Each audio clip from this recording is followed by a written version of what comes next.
Something different takes place behind the walls of this LDS seminary building every Sunday. If you have hope, that's the first step.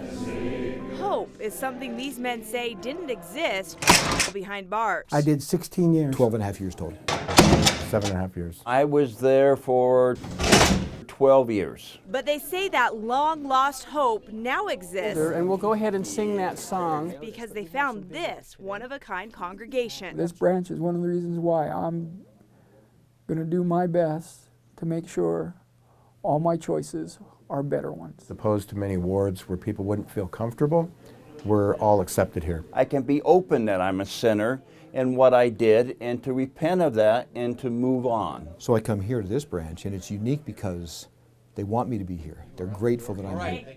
Mark is a sex offender. He just got out of the halfway house a couple of weeks ago. His path from prison to parole and now out on his own has been decades long. Wife, kids, family, my own family from previous, my parents, my sisters, and my daughters, I have no contact with anybody. They've decided that they're better off without me, and they've said that. This branch is my family. It's the only family that I have.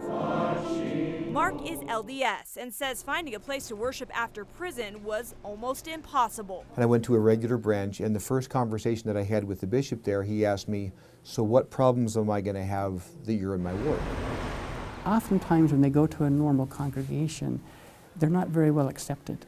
And everybody is very nervous that they're there in the congregation.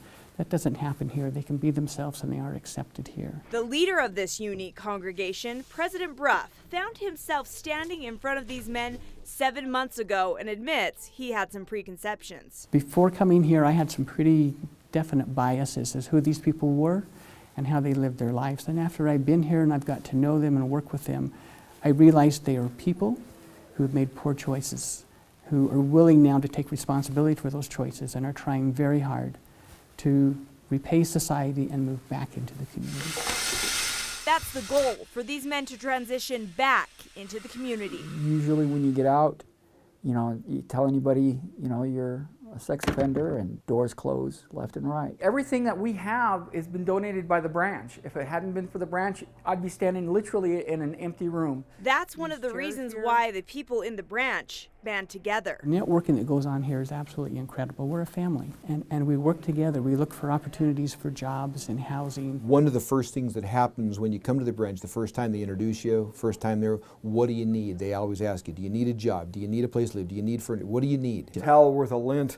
Mark and Harry are roommates, and it was help from the branch that furnished the small house they rent. Such an outpouring of love in the form of dishes, in the form of a sofa, in the form of a bed, that is just such a real tangible, we care about you, we want you to be comfortable, we want you to be happy. Most of them live on the edge of poverty, and so they really struggle just surviving.